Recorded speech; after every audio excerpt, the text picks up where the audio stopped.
Welcome to the Eco Essentials podcast. My name is Chris Piekarski, and on today's episode, we have from the city to talk in a bit about a couple city developments is Beverley Hillier, who primarily is coming to talk a bit about the Trout Lake Watershed development project and what that looks like in terms of new policies and what's going to happen and the phases since we last had her in, which we had her in, I think, in March of 2024 with David Scott. So it's been a little bit since then. It's really been nice to kind of, for me, kind of get my feet wet in terms of understanding what's going on, but also touch base on the project because a lot has happened since then. We also talked a bit about what's happening at the Downtown Waterfront Master Plan, next stages, some ideas and some things happening, also some important dates regarding the watershed and the downtown stuff and where you can kind of connect with the planners in terms of providing feedback and ideas, all kinds of good stuff. That was fantastic. We'll drop some links as well in the description, some dates. Make sure you put those on your calendar if you're interested in attending and providing feedback. It's a great episode. Before we get to all that great stuff, I do want to throw it and thank our title sponsor of today, Source for Sports. It's almost that time of year. Early mornings at the rink, fresh notebooks and backpacks, and a community gearing up for another great season of varsity sports. At Source for Sports North Bay, we're proud to be part of it all. Whether it's finding your kid's first pair of skates, gearing up for tryouts, or outfitting your team for the season ahead, we've got you covered. Because here, we're not just a sports store, we're neighbors, coaches, teammates, and fans. And we're proud to cheer you on every shift, step, and stride of the way. Visit Source for Sports North Bay at 1321 Fisher Street and let us help you along your way. And on today's episode, we have Beverley Hillier. Bev, did I get that right? Yeah. Excellent. Bev, welcome in. Thank you. How are you? Great. Happy to be here. Excellent. So we have you in today, talk a couple different projects. One first, with some, planning and development stuff that's happening across the city. You folks just recently had your open house for the Trout Lake Watershed project, right? Yes, we did. So that was a couple weeks ago, and I know we've been kind of talking about getting you on the show, and there's been busy times for all of us. Yeah. But for those who may have not a cup on terms of the timeline, or we didn't go to the open house, I would have gone, but I had already a thing. I know it was from 3 to 7. It was a tough time to be there. Can you also maybe just tell our listeners who may have not listened to our previous episode, which we had you on with Dave and Scott back from, I think, March of 2024.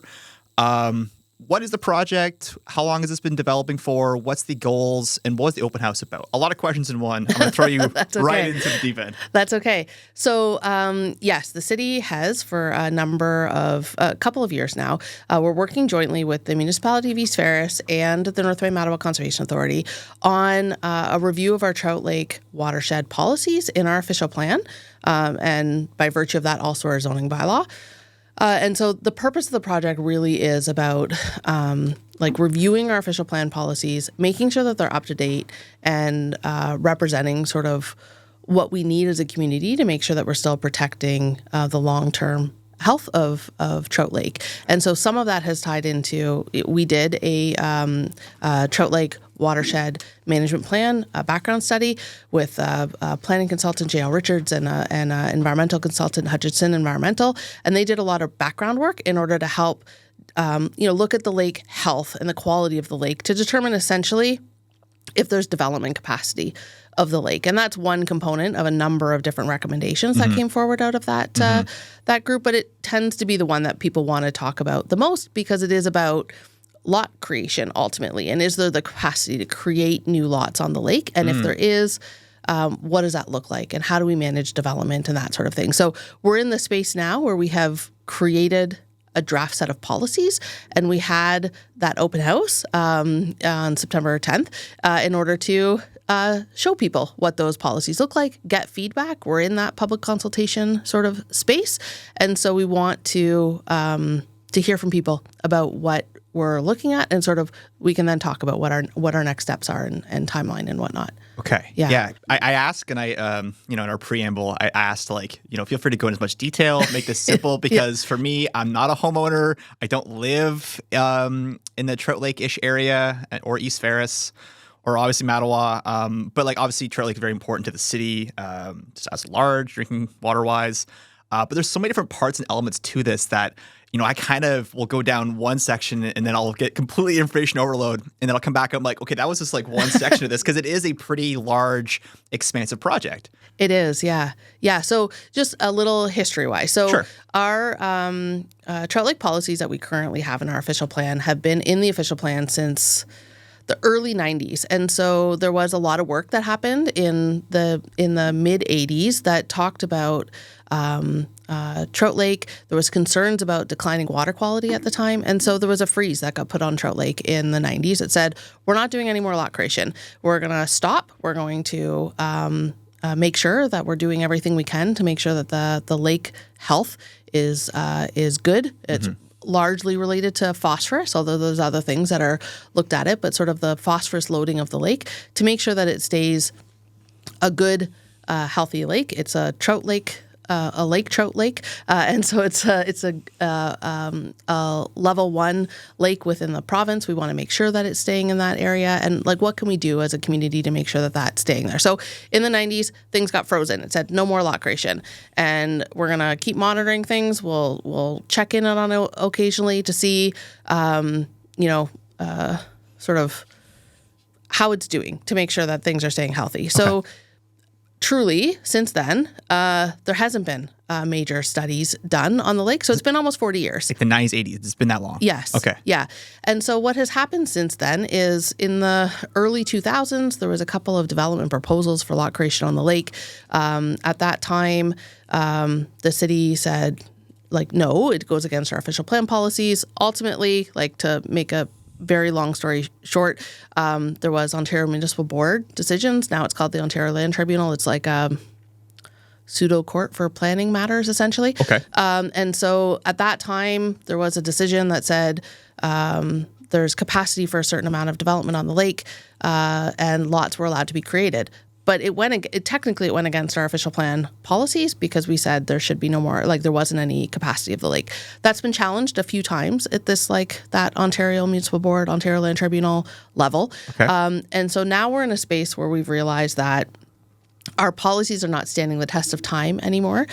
Science has really caught up with sort of how septic systems are actually, and what the potential impact of septic systems on the lake is. There's been a ton of research that's been done at like a university level and a community level in terms of really sort of monitoring how septic systems and how the phosphorus goes from the septic system to the lake and the level of absorption that's happening. And so we know our policies aren't doing what they need to do right now. And so this gives us the opportunity to go, let's do the background study again. Let's make sure that we have the scientific information that we need as a community. But then also let's revamp our official plan policies to make sure that they do stand up and meet the sort of that test of time so that we as a community can decide what our lake policy should be, rather than them being decided at a land tribunal type of a situation. So it's time ultimately for us to be here, right? 40 years is a long time. That's a lot of some time. And so it is time for us to take a look at our policies and really sort of like refresh them, make sure that they're doing what they're supposed to be doing. Okay. A couple things in there. I'm going to throw some rapid questions at you. There's a lot there. That's There's good. a lot there. There's Yes, a lot of moving parts, but it's important to acknowledge that. Just because I don't know what this means. What's a level 1 lake? So, what does that mean? It's about the health of the lake and the level of phosphorus that's in the lake. So it's essentially less than 10 micrograms per liter in terms of the phosphorus level in the lake. Says it's like a lake trout lake. So it's just a good healthy lake. Okay. Yeah. It's like Simple, to make something simple. That's something that's more complicated. Is there like multiple levels? Is one good? Yeah, I mean, you can get like level 2 lakes, which is up to 20 micrograms per liter, and it just is about, again, a combination of the phosphorus and dissolved oxygen in the lake. So as a not science-based person, why are we watching for phosphorus in the watershed in the lake? Yeah, and so it does tie to the level of oxygen in the lake and the overall sort of health of the lake. I'm not a scientist either. Okay, fair enough. Yeah, we'll get that out of the way. Yeah. So it is ultimately it's about how the lake is turning over and what the oxygen level is in the lake to make sure that plant species and fish habitat are can survive in the lake. And it's normal, I think, I'm just putting this open-ended question out there, for phosphorus to be incorporated in the water in the lake. Like, it's not like some people are like making something simple, but people might hear phosphorus be like, is that supposed to be there?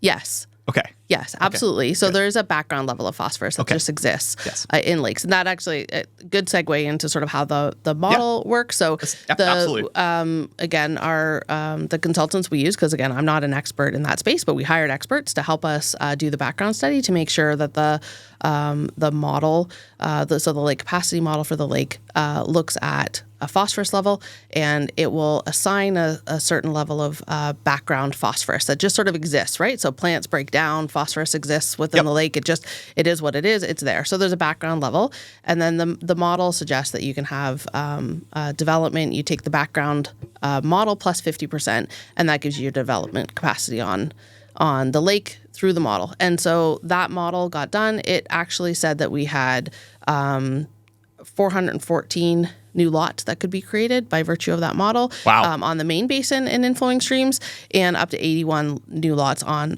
4 Mile Bay and its inflowing streams. And so, we got in this space where that model says development can happen. So what does that actually mean for us? And do we want to create that many lots? That would be a massive change for the community, where we went That'd be colossal. That's huge. Where we went absolutely no development, and sort of the policy said no to any sort of lot creation to this amount. And so the recommendations coming forward, both out of the background study work that was done by the consultants, and also the way that like the initial policies that have been prepared and that are going to go to council shortly, said we're going to do like around 20% of that.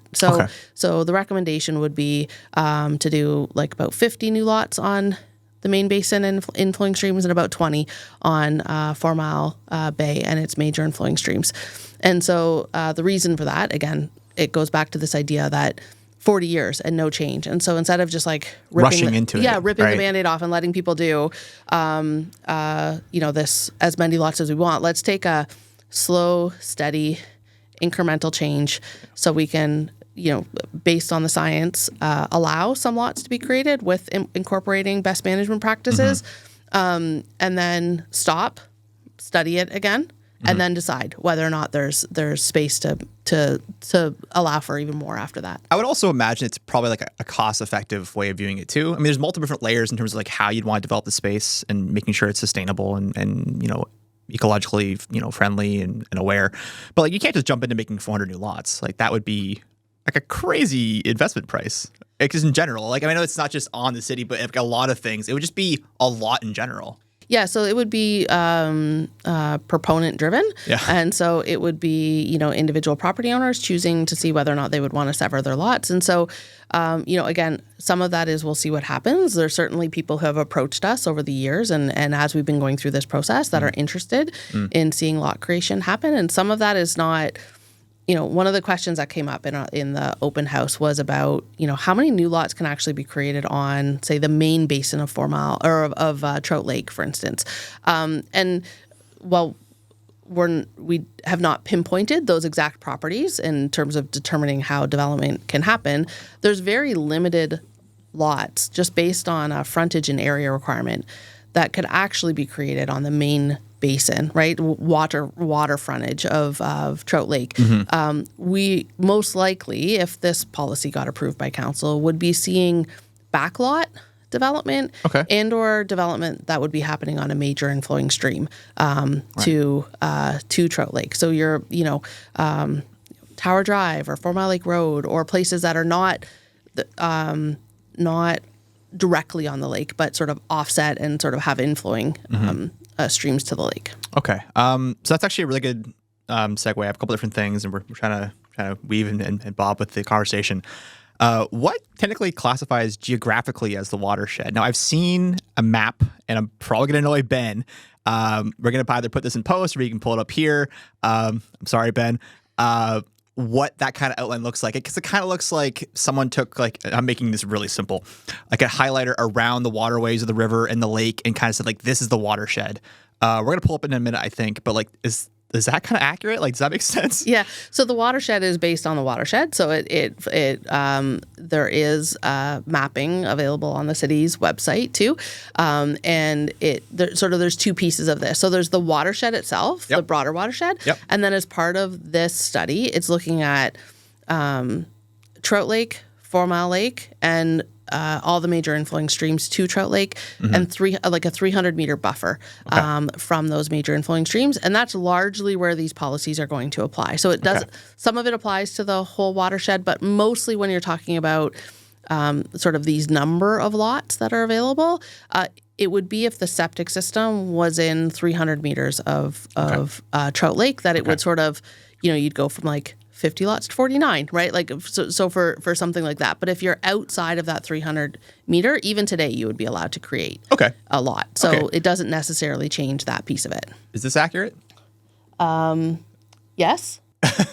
Is that related to the project, though, or is that just related to the geography? That is the watershed as a whole. As a whole. Yeah. And so yes. So on the city's website, there is, it's northbay.ca/Trout Lake study. Yep. And I've been living in that website the last week, by the way. Great. So we'll know where all the views are coming from. That's true. I'm crashing the site. So that has a bunch of information about the draft policies, the project. There's mapping on there. So if you go to Schedule 3C, which is the last one on your link right there, it shows the influence area, the Trout Lake influence area. Perfect. Yeah, this I think is what I saw.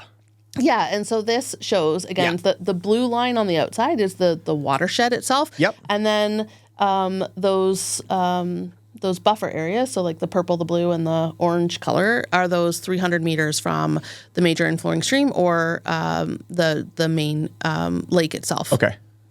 And so the lot creation policies, or the idea around a lot of these pieces that we're in will really affect those areas within 300 meters. So in those sort of buffer areas. Right. Okay, that makes sense. Yeah. Okay. Yeah, because I saw I think I saw this map, and I was like, okay, look at all these little areas, and how they're different, and but I was like, there's a lot of it's Northern Ontario, it's North Bay, it's the area. There's a lot of different flowing streams and waters, and bodies of water. Like, what constitutes what? Like, what gets counted into this? Not just maybe the description of what the watershed is, but what's being considered or like acknowledged first or around that situation regarding the project. And that makes it very clear. Yeah, and historically those have been the identified major inflowing streams to the lake. So it's been the way that the policy has identified those major inflowing streams for years and years. Okay. So, I mean, we kind of talked about it earlier, but just maybe we could just recognize it again. Like, why did it take like 40 years to kind of reevaluate this? That's a good question. Some of it I don't necessarily... I'll probably ask you a question you might not be able to answer. I don't, yeah. I mean, there hasn't been a desire for it. There was, so in again, 2003, 2004, there was an Ontario Municipal Board hearing. Through that hearing, there was identified that there was capacity for 43 lots. That came through the Ministry of Environment at the time, that there was this capacity amount for lot creation. And so that got split because the lake is split between East Ferris and North Bay. Some of those lots went to East Ferris, some of them went to North Bay in terms of a capacity piece. Up until fairly recently, the lot creation that has happened has sort of like used that 23 lot capacity. So there has been some development that has happened on the lake using that 23 lots. Those 23 lots are now gone. Yeah. Like in terms of lot creation that has happened. Not all of them are developed, but they have all been identified for that capacity piece.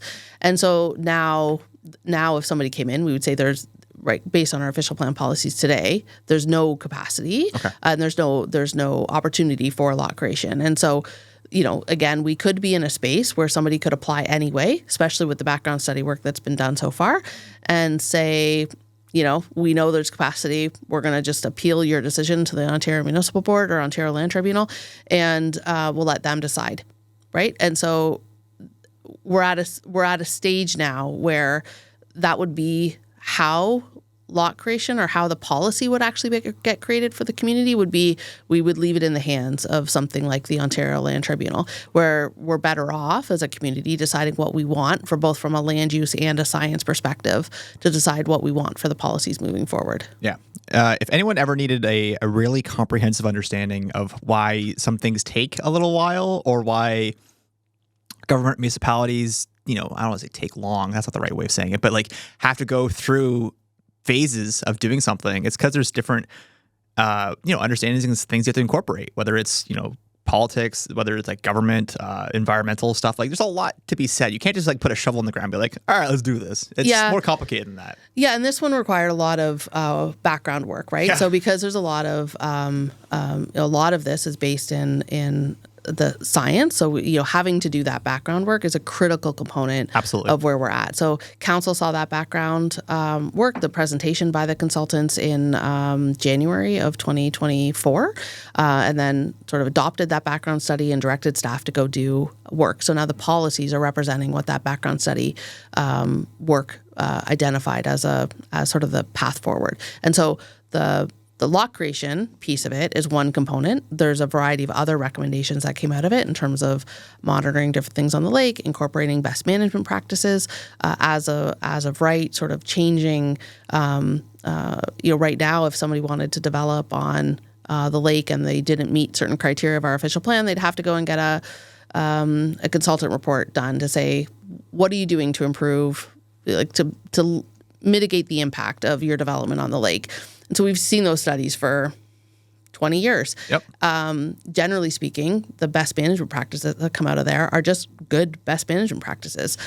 So things like vegetative buffers and soak-away pits to direct where the water is flowing like away from the lake. So you're not having sort of runoff going directly to the lake, that you're either slowing it down or directing it, in a different spot on your lake. And so part of this is going to say, take those best management practices, and any lot that's getting redeveloped, they just have to do them without having to do like consultant reports, which would be better for the property owners because they don't need to pay to get work done, but also just everybody has to do them now, not just ones that don't meet certain criteria. Okay, that makes sense.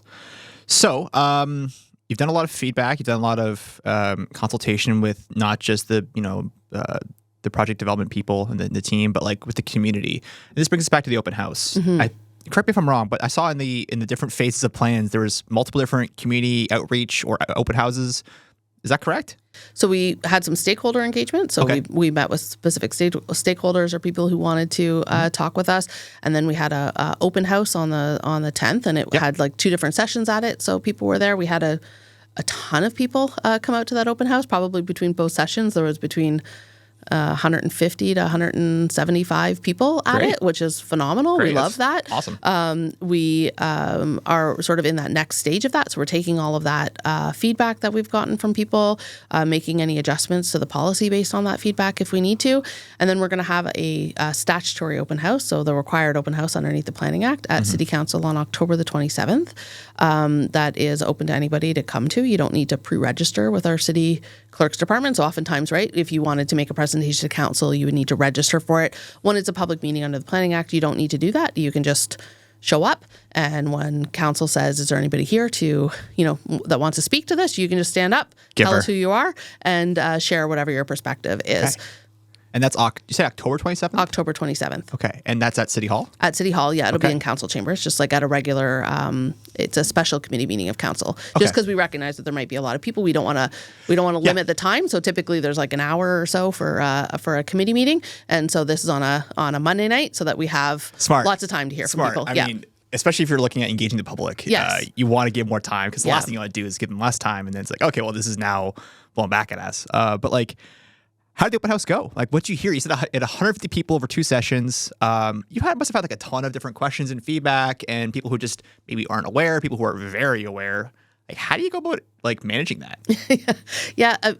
People's perspectives are entirely different, right? You have some people who have been waiting for these policies because they do want the opportunity to some years, maybe create a lot. We have other people who, were more curious about why now, right? So like, why are we doing this now? Things have been sort of fine. Can we just sort of leave it the way that it is? Like, do we have to do this work now? Some of it was very specific, questions about the science-based approach, those sorts of things. And so, we're just, it covered the spectrum of pieces. And the important part is to hear all of that and try and, find a way to bring policies forward that represent that broad spectrum based on the science work that's happened in the past too. North Bay's turning 100, and what a time to be here. From the buzz of the Heritage Parade to sunset concerts at the waterfront, the city is alive with celebration. And you know who's right in the middle of it all? Homewood Suites by Hilton North Bay. We're proud to be a part of this milestone moment. Whether you're coming home from a family reunion, planning a gathering with friends, or just simply making the most of everything the Centennial has to offer, our doors are open. Stay in a spacious suite that feels like home, with a full kitchen to cook in, room to relax, and a space to unwind after a full day of fun. Are you hosting something bigger? Our event spaces and amazing local partners like the Grand and Stock Transportation make it easy to bring people together. Best of all, they're just steps from the action. The fireworks, the food trucks, the music, the laughter, it's all right here. Celebrate 100 years of North Bay with us. Use code Centennial to save on your stay anytime this year. Be at home with Homewood Suites by Hilton North Bay. Join the party today at 495 Oak Street West or give us a call at 705-495-3000. Dear North Bay, you've always been more than a place on the map. You're home to me. This is where I built a life with my husband, raised our kids, and taught in local schools for over 24 years. I'm proud to be part of this community. Earlier this year, my world shifted. After living with anxiety, depression, and PTSD for much of my life, I reached a point where I couldn't keep going alone. Walking into the emergency department at the North Bay Regional Health Center was one of the hardest things I've ever done. But what I found there changed everything. A nurse who made me feel safe, a crisis worker who truly listened. For the first time in a long time, I felt seen. That care gave me hope, and it inspired me to give back by supporting local healthcare so that others in our community can access the same compassionate care I did. If my story resonates with you, I hope you'll consider supporting the NBRHC Foundation. Please visit nbrhcfoundation.ca or call 705-495-8125 to give. Because mental health is health. With gratitude, Tiffany Van Meer. In my line of work, it's not remotely the same at all. But like we listen to our listeners and our audience. Obviously, welcome to leave comments on the episode. Send us your thoughts. Subscribe to the newsletter. But it's important to listen to feedback. Even if it's like some that you may not necessarily technically agree with, or things that might be like completely unrelated to the subject matter. It's important to see like what your community, your audience is talking about. And I imagine. I know I watched our last episode on this because I wasn't with Echo at the time. I wanted to like do my homework, Yeah, good for you. I still think I might fail, but our friend and colleague, former colleague, Dave Dale was like, is this maybe just like an avenue to like increase like property taxes for the city because you're looking at developing more lots? I imagine there's probably some questions about like, well, is this going to change like my property value if we're going to be adding more lots? Am I going to lose land? Like, there's probably a lot of that, right? Yeah, so property values, taxes are based on the assessed value. That's done by unpack. The city doesn't have any, control over what unpack values a piece of land or a property on. And then anybody who, ultimately there'll be, there would have to be a separate public process for somebody who actually wanted to create a lot. So if we went down the path of saying, let make some assumptions about, council approve the proposed policies the way that they, are presented to them, whether they get appealed or not appealed, ultimately, let's just assume that the policies came into effect. Ultimately, if property owner A decided that they wanted to create a lot now because the policies allow for that lot to be created, they have to go through a public process. So there would be either committee of adjustment application to actually do lot creation. So they would have to go and neighbors would get notified. You'd get the opportunity to go to the committee of adjustment to talk to them about that lot creation and what the impact is, or they'd go through a subdivision application and that would ultimately go to city council. And so this policy piece is sort of one step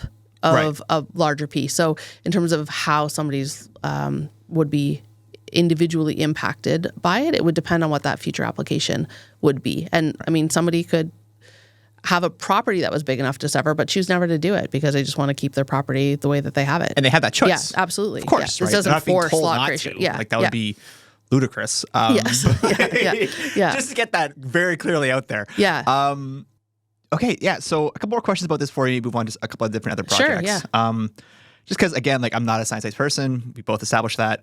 What's the septic element of this? Like you talked about septic being, close to like a water or a dwelling or something. Like, can we just maybe get into like, I mean, obviously it's important because it's septic related, but like, how does that work project-wise? Yeah. So septic systems are often thought of as one of the main contributors of phosphorus, right? So as I'm not a septic expert, but that is that the idea is that, or there was assumption in the past that all of the phosphorus from a septic system would go into a lake, and so as part of this is recognizing the city has done through those lot creation pieces that I talked about through the Ontario Municipal Board hearing in the early 2000s. Part of that was a septic monitoring program. So any of those lots that were created that created a septic system had all been monitored to see how they are, how the phosphorus is actually like getting absorbed and how much of it is actually like leaving the septic system. And so there's a very significant amount of phosphorus that's just absorbed or treated in the system before it even gets to the lake. And so part of this is any new lot creation, or the proposal would be that it would either have to be a regular septic system with what's called like Horizon B soil that has a really high phosphorus absorption potential, or a tertiary system that has an extra treatment facility as part of it to absorb that phosphorus. And so today that's not required. And so again, it goes to that best management practices, that if new lots being created, what do we do in order to mitigate any potential any potential that we can impact on the lake? And so some of that is septic system. And so it's making sure that they're set back as far possible from the lake, at least 32 meters is the proposal, that there's a vegetative buffer to make sure that anything, that might be coming, whether it's from phosphorus related or any like runoff from the property, that sort of thing. Like shrubs, trees, flowers, whatever. Yeah, anything that we sort of, let's say, native, deep-rooted plant. And so people sometimes have this impression that a vegetative buffer needs to be like big trees and they have no view. Yep. And that's not right. And that's not necessarily true. So vegetative buffer can be anything. It can be trees. It can be low shrubs. It can be that sort of thing. But it's vegetation besides just like having grass down to the lake. And so the idea of that is sort of establish or maintain vegetative buffers on the lake to help to have that phosphorus absorption. So managing and putting into practice best management practices when it's related to redevelopment, and then when it's related to new lot creation, to have the least amount of impact as possible on the lake. Okay, cool. The policies, I just will say before we move on. Absolutely. The draft policy, so we're going to send out the notice of public meeting by the beginning of next week. We do recognize and I don't know by the time this airs whether or not we'll be in the same way because of the Canada Post situations, but the notice for these goes in the paper, and then anybody who's asked to be notified of it, we send them an email because we have a huge list of people who have asked to be notified. So we have an email distribution list to tell people about the public meeting, but it is October the 27th, but the draft policies will be posted online so that people can take a look at them sort of that 20 days in advance of that public meeting happening, so people can take a look and see where it is. So that website that Ben brought up, the northbay.ca/Trout Lake study, will bring you to where those policies will be posted to take a look at, and then feel free to reach out to myself or Adam Curran, who's our planner who's working on this with me. Perfect. One more question about the watershed. I know you kind of just gave a beautiful summary of what the next step was, and I'm going to bring you right back. And feel free to elaborate on this as much as you can. Like in terms of like we talk about water quality, like has there been any changes in the last couple of years regarding the study and the project in terms of like because from my understanding, Trout Lake is not the primary. Is it the only water source for drinking water in the city? It is. So Trout Lake is our drinking water source. Yes. And so through the city's drinking water plant is on Trout Lake. It goes, but this study is not related to that necessarily. Right. Phosphorus was not considered a significant threat to our drinking water source through the Source Water Protection Plan. There is obviously private systems that pull from the lake. I will say that the overall the water quality on Trout Lake has been improving over many years, and so. Some people's concern is that if we suddenly allow for lot creation, is it going to deteriorate the lake quality? The water quality itself has maintained or gotten better over a number of years, and so that's why the slow, steady approach to any potential changes, as opposed to like ripping the Band-Aid off and letting people do sort of 400% whatever they want. Yes. Yeah. Okay. Yeah. I ask because, obviously that's a big ticket right now. In the last little while, we've not since I've been here, but there's been conversations and episodes, I think, on like PFAS and stuff, which is, I think I saw something in the Globe and Mail. I want to say like a week or two ago regarding something about the North Bay or Trout Lake Watershed regarding PFAS, and that's like the forever chemical. I think it's what it's kind of referred to as. Yeah, that is something that I definitely can't speak on. Fair enough. We have our Karen Pratt is the city's lead on PFAS related items, and so I would leave any of those things. She was quoted in the article, so maybe we'll invite Karen on and we'll have a chat. But keep in mind, for those who are watching, be like, Chris, why didn't you ask about the PFAS? Well, it's probably a different topic, but we'll get to that, I'm sure. Yeah, and the presentations from the open house, we did record the open house session. Okay, great. All of those available online as well. So if somebody wanted to hear the presentation, see the presentation, and there's a little bit more in depth in there about our existing water quality, the history of our water quality, the fact that it is improving, and like the changing of the municipal water quality objectives and sort of why we're doing that is in that presentation, and goes into a little bit more in-depth piece for you. Where can they find those videos? So it should be on northbay.ca/Trout Lake Study. Okay. And then the policies are there, the presentations are there, all that information is there for people. Bev, can you maybe talk a bit about what's happening with the waterfront? Sure. Yeah. So there's lots of Lake Nipissing waterfront for the record. Yeah, fair. So there's lots of projects going on. So the city is in the process now of doing what I'll say is like the next phase of the Downtown Waterfront Master Plan project. So in 2017, there was a Downtown Waterfront Master Plan that was completed that sort of looked at the space between Main Street and downtown and Main Street revitalization all the way to Lake Nipissing and that whole area. Some of that work has happened based on that plan, and there's been a lot of great things that have happened. There's been lots of whether it be community partners like Rotary and Kiwanis or the provincial government through grant applications, as well as city contribution to seeing a lot of things happen. Downtown Main Street revitalization's complete, multi-use courts, splash pad, playground, the all-wheel park. Like those things are done and in play, and people can use them, and it's phenomenal. It's bringing lots of people downtown. So the next piece of that has come up is the space sort of between the museum, the splash pad and playground that are there, Dion Home, and the railway line. And it's like it's a fairly large open space area right now, and the question is sort of what do we do with that space? And so we are at a space where we're looking at how do we use that? There's been some survey that's out right now that people can share with us, sort of what their views of that space are, and then we're opening up to a in-person. So we had virtual open houses. So we'll have an in-person open house on October the 2nd at the Capitol Center. I believe it's 6 till 8.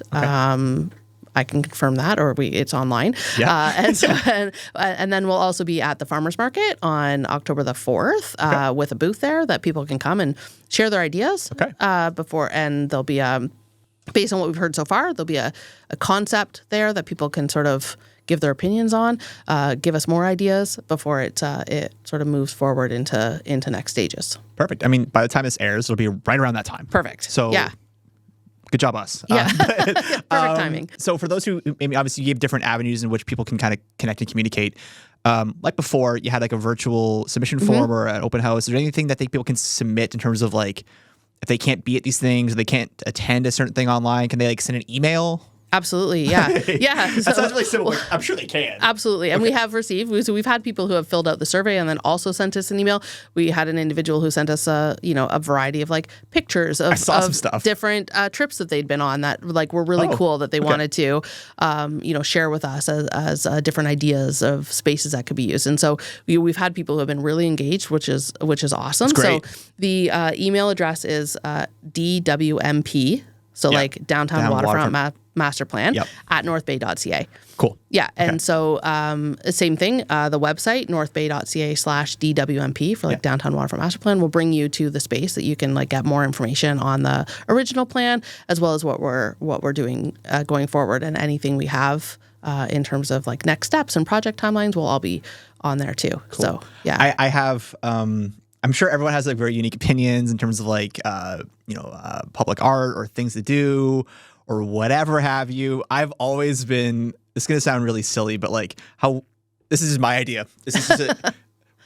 Let's do it. Why not? This is not something I've like done a lot of research on at all. It's just something like, okay, we have like carousels down there. Like I'm a big fan of Ferris wheels. Like it's such a cool avenue to get like a Ferris wheel ride all the way high and look over the water and the downtown area, and that would be beautiful, I thought. That is a new one. I have not heard that one yet. So go. at least I haven't gone through every survey response we've had yet because it's open. We're just sort of letting the information come in. We've had a huge response on the survey, which is awesome. Yeah. Last time I checked, it was like almost 1,200 responses, which is spectacular. So, just keep sending them in, and we're happy to take all that feedback. So I'll take that feedback with me. I'm going to make sure I send 1,200 versions of the same email of Chris says Ferris wheel. I realize also like we live in North Bay. Like that's probably a very seasonal type of situation, but like so is there a lot of things. Like you can't maybe enjoy the outdoor courts the same way in winter. Obviously I know that too, but like, we have such a beautiful waterfront area. Yeah, and it is a downtown challenge, right? We're like trying to find a winter activity for a space that can be, cold and used in different sort of ways, and depending on where you are. And so part of this is looking at that too, about trying to find things that are sort of for season opportunities for the area. I imagine it's probably, easier to I don't say yes to, but to entertain the idea of something that's going to be engageable or usable all year round. Yeah. But there's probably some really unique ideas out there. Are you able to like share any in terms of like what you've seen? Or what you've heard even? Like, not saying that these are ones that are like on the docket for approval, but like just things. Yeah, because I think like there's definitely no preconceived notion about what would actually happen. I would say the one piece that was identified in the Downtown Waterfront Master Plan as well as, has come up multiple times is alternative pedestrian connections. And so there was an existing tunnel that was created. So, there was a lot of people that made a lot of, hard decisions over the history of this property in terms of, how we've even had the opportunity to be where we are in terms of rail land purchases by previous councils and those sorts of things, which were controversial but important decisions, and to even give us the space to talk about this. Yeah. There was the Community Waterfront Friends back in about 2000, 2001, brought forward a plan. And so this has been an evolution of ideas over many, many years. And there was two tunnels that were created, or underpasses. So one is the existing pedestrian underpass that's there that people use all the time. And the other was created with the idea that it would be sort of a potential extension of the mini train. Not quite as feasible. Okay. And so the idea is about turning that into another pedestrian underpass. And how does that actually look? So that piece is really, because infrastructure is there. So how do we take advantage of it to turn it into another opportunity for people to walk through the space and create more sort of like loops for people to walk? Yep. But activity generators. So there's been there's been the idea of like North Bay sign, and what does that look like? We're sort of places that people can go take pictures or a backdrop. Like a landmark. Yeah, exactly. Public art for sure. There's been a conversation about what that looks like. I've seen shadfly ideas. Shadfly ideas have certainly come up. Yep. Sort of event spaces to have, sort of cultural gatherings. There's been ideas about, making sure that there's still space that people can gather, and that there is open space, that there's accessible, making sure accessible trails, and that you're connecting, you're having opportunities to talk about the history of North Bay, whether it be, from Indigenous perspectives and what that looks like even on a go-forward basis, the history of rail lines and how North Bay came to be, and connecting to the museum, the Dion home, and how those all those spaces sort of come together to to let people sort of reflect on how and what North Bay looks like today and what it could look like into the future. Okay. I think it's also important to understand that, this part of the, master plan is, in its earlier works, because there's no idea that's on a table from what I understand. It's just, tell us what you think. Yeah, absolutely. Yeah. Is there anything that's off the table? Like if I was we're built, I'm not gonna suggest a crazy idea because I don't want to suggest any idea would be crazy inherently. But is there anything that's this is just not feasible based on the alignment of the plan, and what we can see the community optimizing the space for? Yeah, that's a really good question. Bit of a loaded question, I know. It is, yeah. I don't know the answer to that in terms of if there's anything off the table.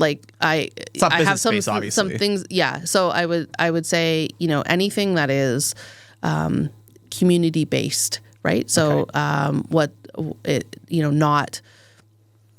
Yeah, I'll just leave it there. Fair. I would say, yeah, Fair enough. Sort of community based opportunities to find ways to both service the people who live here and also attract people to come to the city and find different opportunities for people to be here, and making sure that we're sort of having opportunities for both, right? Existing residents and also people who are visiting the community. Brilliant. Yeah. I think, I know everybody in North Bay has an opinion on, how the city should do some sort of thing and project. And that's good. That means people care. Absolutely. Yeah. And I'd imagine it's going to be, you kind of sit in a tough seat because no matter what the master plan decides to go with, people are going to love it and people are probably not going to like it. Yeah, but that's maybe. the nature of, I mean, who knows? I don't know. Maybe that's just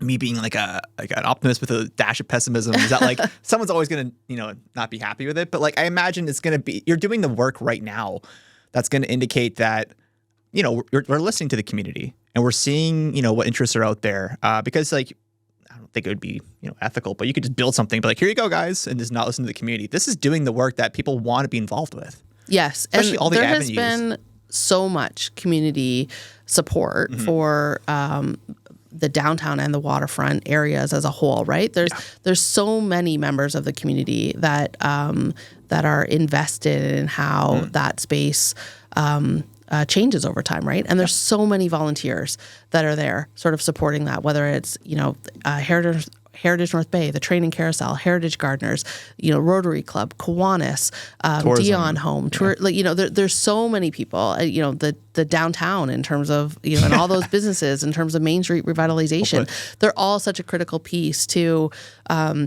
what this looks like, and people have a lot of ideas, and so it's taking all of that, trying to morph it into a plan that most people are happy with, sort of moving forward with. So yeah. I always get a chuckle out of North Bay's affectionate love for the shadfly as a figure. So when I saw stuff about that, I was like, that'd be kind of funny. And I know local artists have done a beautiful and amazing job at beautifying certain areas with Absolutely. the shadfly as an icon. Shout out to our colleague Dave Dale, former colleague, who's kind of made that his branded image.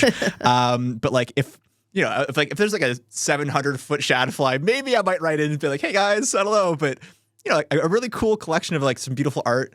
Incorporated shadflies would be nice, or whatever. There's different. It came ideas. up through the virtual open house, and so the consultant, had heard that previously, even through stakeholder engagement. And so there was some concepts of that, but how do you turn that into something that is, whether it's that or something else that turns it into something that can be interactive and that people are there, and it is a bit of an attraction for people who live here or not. So okay, is there anything else that's happening in terms of North Bay or downtown or waterfront, or anything that's happening in terms of project planning or development that we want to be more aware of?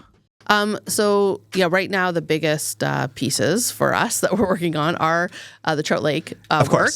Tied to that is also rural lot creation, and so one of the I guess, jump back into that a little bit is one of the things that we heard through early consultation was that you can't really just look at the Trout Lake policies without also looking about like what your lot creation policies are in the rural area. So that is tied to this. They're sort of two separate processes happening concurrently. Both of those pieces of information are on the city's website. So those two things tied together. Downtown Waterfront is huge piece. Obviously, the Omichelle complex. There's some work happening. Going fast, by the way. the obviously the new community center, but also like looking at that whole space and future planning for that. And so, there's a lot of different work that's happening at the city and in the community that, always, and I would say outside of that, even if people have different ideas, whether they're reaching out to council or to staff, we're always open to hearing them. So. Perfect. So let's just let's hit some big key dates here again, if we can. I'm going to put you on spot. So let's go over some of the public stuff, the deadlines, and when you're going to be presenting things to council for the two things we just talked about. Sure. So Trout Lake study. Yep. Statutory public meeting October the 27th. And so at our open house too, I did make sure that it was clear that people have a right to appeal as long as you're a property owner or you're in an area where that policy applies to you. If you want that opportunity to be part of that fulsome process, you have to participate. And participate means either send a letter or come to the open house to be part of that and share your comments or concerns or whatever that you have. You certainly reach out to staff. But October 27th is that statutory public meeting. Okay. For the Downtown Waterfront Master Plan, there's an in-person open house on October the 2nd in the evening at the Capitol Center. And then at the Farmers Market on October the 4th, for the whole time the Farmers Market is there. So 8:30 to 1:30, I think, or 9 to 1:30 that the Farmers Market's open. We'll be at a booth there. So, come and see us either way. And the survey is still open for people to participate too. Perfect. And obviously we'll drop the link for the website stuff in the description. Make sure everyone knows. We'll try to highlight those things later. But again, Bev, thanks for joining us. This was great. Yeah, thanks so much for having me. Yeah, it was a pleasure. And we can't wait to see what's happening more. Thanks. Yeah. Appreciate you bringing attention to this, and any feedback that people have, we're happy to take it. Well, I'm sure they'll let you know. Yeah, great. Thanks again. Yeah, thank you.